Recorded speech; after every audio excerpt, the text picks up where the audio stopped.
Hey guys, it's Elaine. Welcome. This is video number 4 in my series of character portraits from the Enslaved.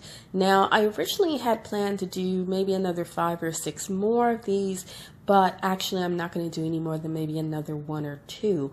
That's primarily because I have another project that I really need to get started on. It's called And the Coming of Nighttime, or ATCON for short. If you follow me on Facebook, even on Twitter occasionally, you'll see me either talking about ATCON or the Werewolf Project, and that's what I'm talking about. And I really need to get back to it. But enough about that. What we're here to discuss is the Enslaved, and more importantly, my girl Jahan. Now, Jahan's background is, I love her. Well, yeah, I kind of love her background. She's an only child, so take that into account. And she was born to her father late in life. She's about, 475 years old. She was born her father's last 500 years. And, well, he was 1,025 when she was born. So he was pretty up there. And usually most Therans have their children within either somewhere at the end of their first 500 years, or at the beginning of their second 500 years. They don't usually have children that late in life. Actually, most Therans don't live to be 1,500 for the most part. Anywhere between 1,000 and 1,200 is about the usual Theran lifespan. The usual Pt1 lifespan under the Theran rule is about 200 years. Anyway, so Jamad has basically, he's been something of a bastard, the old iron fist and the steel glove to his fellow council members. With Jahan, he was a very doting, loving father. There wasn't anything that he wouldn't do for her, anything that he wouldn't give her within reason. And as a result, she's a bit selfish and rather spoiled. And so when she suddenly has this responsibility, which she's never had before. She's had the training of the responsibility. So yeah, she understands the theory of it. But to then, her dad dies and they give her 6 months.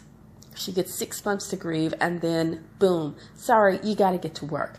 And for a Theran, it's not just like, oh, okay, I'm going to show up at the office and, we'll start this whole Asgil thing. It's like, no, it's a whole ascension thing. So she can't just show up and go, oh yeah, so I'm the new Asgil. The way they have it, because the Padira believe these people to be gods.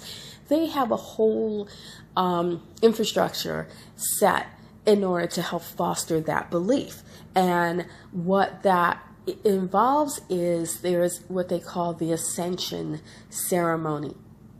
So she and all the gods have to show up at the main temple, and they do this for everyone when someone is to ascend in a new power, because what the Padira have been taught is that the gods are eternal, and each god is the same god or goddess. So you may get up, and at the time in which your family is alive, a god or goddess may be very young. Your children or grandchildren, that god or goddess may be much older. Well, for the Ther, when it's time to either retire from their position, or in Jamad's case, he died, that their heir has to take that position, which is Jahan's position. She now has to become, where Jamad was the Asgil and the All-Father, she has to become Asgil, or later, and the All-Mother. And there's a whole thing in that. They go to what is now her temple. And the Padira have gathered there. They've had a lovely little marching and ceremony and everything. I don't want to give too much away about that, because that's part of the book. You need to read the book and see. I don't want to take the fun out of the book. But they using holographic technology as well as some good old Star Trek transporter beam. They basically make it look as if Jamad sort of reconfigures himself into this beautiful young girl in the bloom of her youth. Think of it as, for those of you who watch, who are fans of the show, think of it like Doctor Who. You know, you have a life, there's some trauma, or you just get damn old, as with the first Doctor, and then you regenerate. And that's basically how it's explained to the Pt1. The Pt1 don't realize that when they're standing there in a particular god's temple or chamber, and they're watching what they think is a regeneration of that god. What they're actually seeing is a bunch of smoke and mirrors. It's a transporter beam combined with 3D technology, imaging, holographic imaging technology, to give the illusion that this god or goddess has been regenerated into this new person. And so, but it works. It works for the Pt1, and it helps keep the Thyr in their position. But it's through Jahan that all the changes that are going to come about, not just for the Thyr, but for the Pt1. She's the one that's all brought back through in regards to, it's at her first day helming a council meeting that Oskal gets up and says, hey, guess what? All that stuff that we've been taught about us being gods and how our ancestors, the elder gods, came here and put the Pt1 on this path of light and how we rule and everything, it's a lie. We're not gods. They weren't gods. They came from another planet. And we need to figure out what it is we're doing here, because if we're not gods, we don't have the right to rule, especially if our whole rule is based on this belief that we're gods. And of course, that sets off the, crap storm of activity that goes on through the book. And for Jahan, it's really, it's a really difficult situation. It's an incredible, challenging situation, because Oskal is not just the man who taught her, as well as several of the other younger members of the Thyran Council, everything they know about who they are and their position and who they're supposed to be, how they're supposed to act in their positions. But this is her father's oldest surviving. He's one of her, he is her father's oldest surviving friend.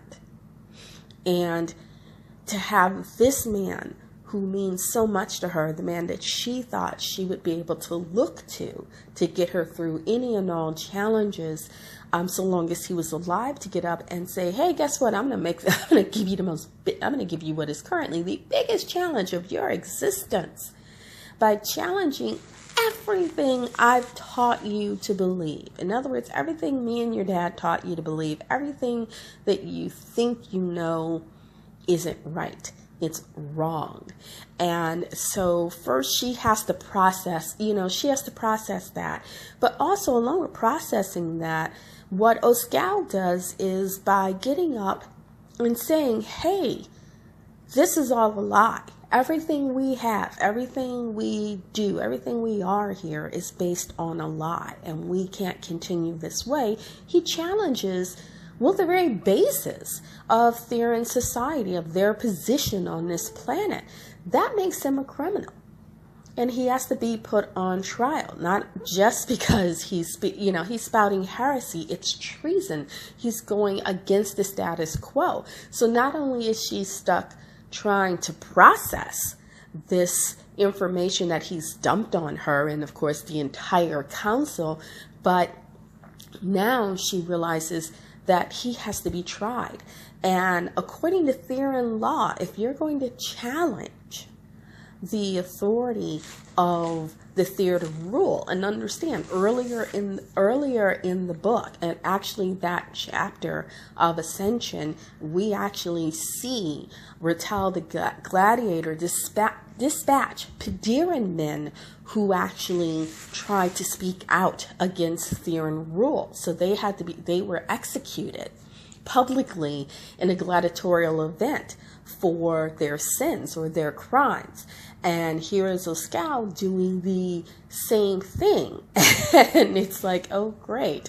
Now we have to kill him too. But he's a Theron, and Therons have very specific laws. So they can't just up and kill him. He has to be put on trial. And guess what? As Asgill, guess who has to sit over the trial? You got it. She actually is going to be the ultimate judge in this, which for her is even more challenging because this was not what she feels she signed up for. She thought she would just, wear pretty gowns and occasionally deal with high priest and sit over the meetings and blah, blah, blah until the day she died. And now she is basically looking at, I'm going to have to sit over this trial of my father's oldest friend, of my teacher, the man who taught me everything in regards to what an Asgill is, what's expected of me. Now I have to sit here and adjudicate the situation that if he is proven guilty, and he pretty much is guilty because he said it in front of everybody, that they're going to put him to death. And she now has to deal with the very real possibility that she may have to order the death of her father's friend, and she's already just buried her dad, and that's hard for her. And it made writing her one of the biggest challenges in the book because there is so much for her. It was always a question of, okay, so she's spoiled. How spoiled? Is she? How selfish is she? How much does she learn when she comes through this situation at the end? Has she learned anything? Has she changed? Has she grown?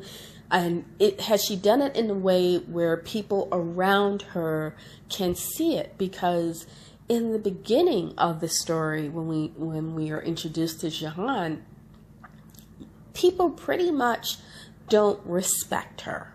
They look at her as Jamad's spoiled little brat who only got this position because her daddy died and left it to her, not because she's earned the right to be there. If you think about her fiance, Troda Hunter, people in his bloodline, they earn the right to be god or goddess of the hunt, though Tro has some interesting secrets regarding that. And no, I'm not going to tell you. Buy the book and then you'll see exactly what those secrets are. Or in the case of her closest friend, Kalan, who is she's goddess of war. She's also the most powerful person on that planet because Kalan manages everything to do with the military and security operations on the planet. I don't care if it's Pt1 or Theron, they all ultimately answer to her. And in the book, a lot of people, as they're making their choices and stuff, one of the things that they are constantly discussing is, well, Kalan could do this or Kalan could do that. And so even Payar, Oscal's younger brother, his half-brother, even if for a moment he has to be wary of the fact that he knows that step a toe out of line too quickly and Kalan may do you in. In fact, when Oscal gets up and says, hey, we're not gods, the entire room erupts in chaos. And it is Kalan who gets up and she draws out her Yakir blade and her and the honor guards start pounding their spears to get the attention. And when people notice that she's pulled her blade out, they shut up and they sit down, because they realize, okay, if we don't stop talking, she may start taking heads. So that's the level of danger that Kalan presents as far as people are concerned.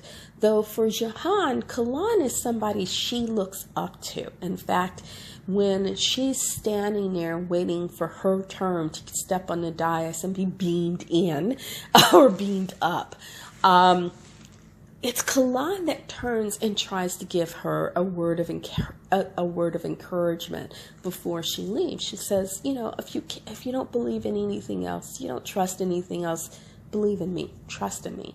In other words, I've got your back. I'm going to be there. I'm going to do my job, but you know, I'm your sword arm. You can count on me to do the right thing always.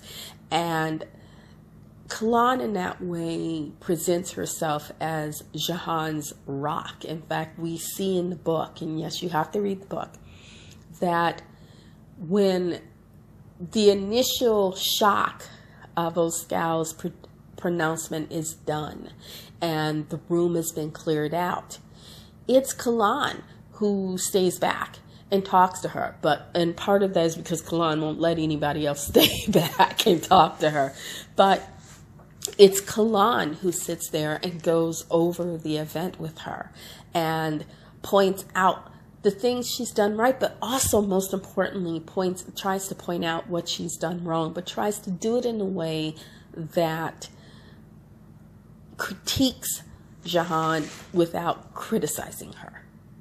You know, she tries to point out things like, yeah, you let Payar kind of get a little too ahead of you there, without trying to put it in a way that says, oh, you screwed up and Payar took over. She doesn't do that. But they have a relationship. They have a friendship. And it is Kalan's friendship that Jahan really leans on through the book. It is kind of that, you know, Kalan becomes Jahan's sort of guiding star to a degree, even at the point at which they then find themselves at odds. And no, I'm not going too much into that. But she kind of knows that with Kalan, Kalan is someone she's always going to trust to do what she thinks is the right thing, which is great because there are people around her, and it's not that everybody isn't doing what they think is the right thing, which is they are. Payar, who is Oscal's younger brother and the god of youth, beauty, and love, who's gorgeous, by the way. Think of a young Lee Pace with green eyes and waist-length black hair. Yeah, he's like Thranduil's younger, horny, evil brother. But he's gorgeous. Anyway, Payar wants what he wants, which is he knows that if they stay on Padir, they will always be gods. They will always have power. He will always have power. The Padira worship him, even the ones who are not, even Padira who aren't part of his sort of cult, or they're not his acolytes or priests or whatnot. Everybody loves Payar. Everybody wants to be young and beautiful. And Payar is he's exceptionally popular. Which is the only reason probably why Jahan's dad never had him killed, because Payar is also exceptionally naughty. Because he wants to stay, and he opposes Oscal, and he tries to, in his way, work Jahan, both publicly and privately, to get what he wants. Whereas Oscal, he wants them to leave. He wants them to at least not necessarily publicly to the Padira admit that they're not gods, but at least in regards to among themselves admit, hello, we're not gods. We don't have a right here. We need to go. And he to his, and to a degree you can say he manipulates, or at least attempts to manipulate Jahan. When he addresses the council and he addresses her in a way as if she was still a student, not Asgil of the council, who by right should have his respect, but he treats her during his trial as if they were still in the classroom and he was lecturing her on how to be an Asgil, as opposed to pleading his case with her to make sure she doesn't kill him. So it's an interesting take for her, because she is constantly dealing with these two sides, Oscal on one side and Payar on the other, both of them trying to get what they want, and both of them believing that they are right in getting what they want. So, and trying to convince not just the council, but her, or trying to convince the council perhaps to override her. So her position to some degree is a bit precarious. She is always fighting to maintain her position within this situation. She was always having to fight to ensure that she's not just that she's heard, but she's heard properly. She is always working to make sure that she does things correctly, so that people aren't just looking at her as Jamad's brat.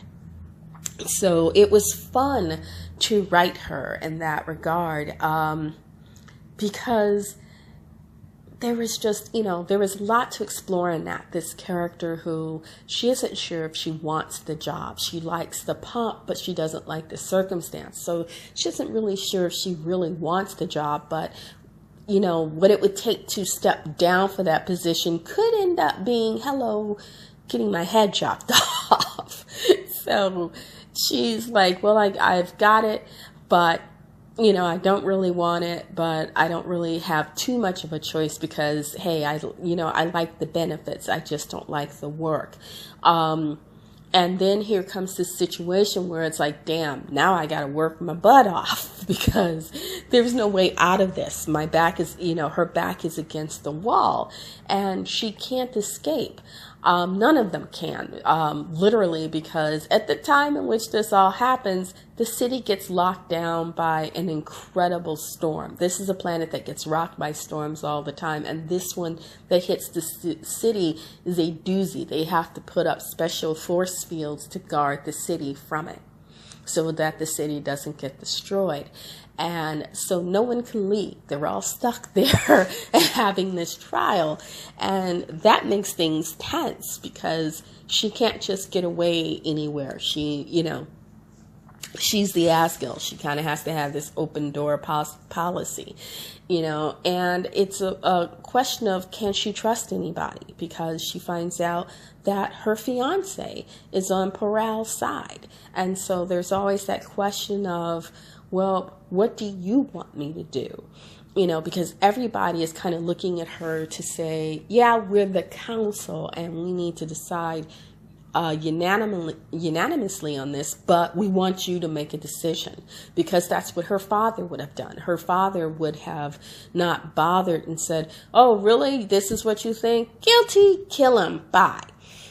And that's not her way. That's not who she wants to be. And as a result, it creates frustrations, because the more she delays because she's insecure, she's unsure, the more it sort of pushes certain people to make decisions that aren't necessarily the best.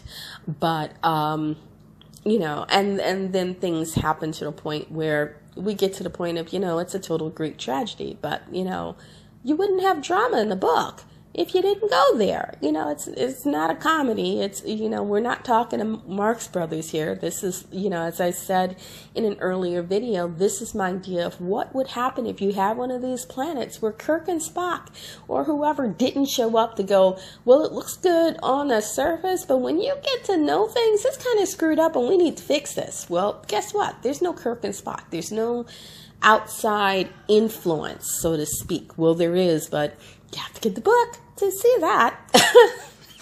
And I'm not saying more than that. But there is no Kirk and Spock or, Blake or anybody else to come in there and fix this. There's no doctor to show up with, his or her sonic screwdriver and make it better. That's not how this story works. In this universe, it's a messy situation. Things look good on the surface, but as you get to know the story more, you realize, oh wow, things are kind of really not what they seem, and they're not that great. And things are a little messier than, they look neat on top, but they're actually a little messier down here, and it takes some messy stuff to try to fix things. And when you don't, and if you are going, I only want to move at this speed, and everybody around you is like, no, we need to move at this speed. Well, then things happen, people get unhappy, and folks start taking matters into their own hands, and then things go seriously belly up. But I will say, without hopefully too much spoilers, that our girl, while she kind of stumbles her way along through things, she does find her voice, and she does find her footing. Maybe not as fast as she should or need to, but she does. And it gives her a chance, as in any good story, it does allow her to grow. Maybe not in the way that other people think she should, but it's a way that I felt was best for her. And I realized, wow, I've been yakking on for over 26 minutes and I have not given you guys any music. So I'm going to stop here. I'm going to say thank you once again. And I'll talk to you in the next, because this is only part 1. So there will be a part 2, and I'll talk to you a bit in part 2. So, enjoy the music, enjoy the rest of this piece, and I'll talk to you later. Bye!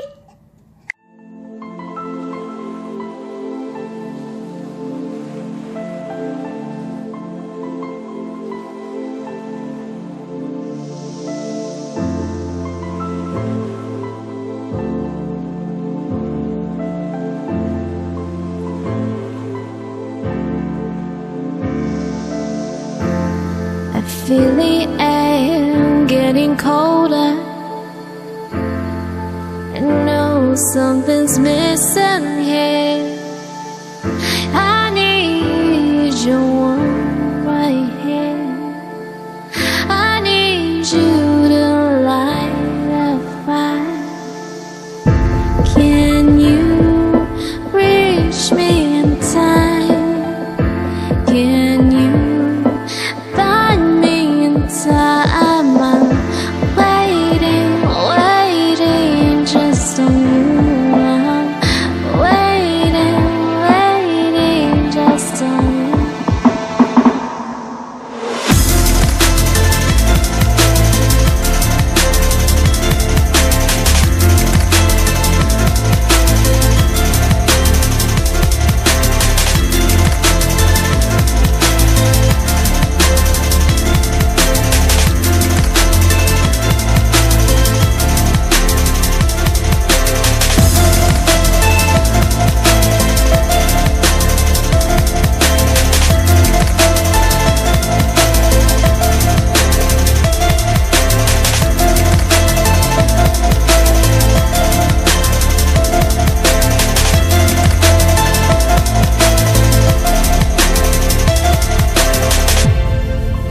Now you gotta find me. Are you gonna find me? I need to know you'll be here in time. I need to know you'll be here in time.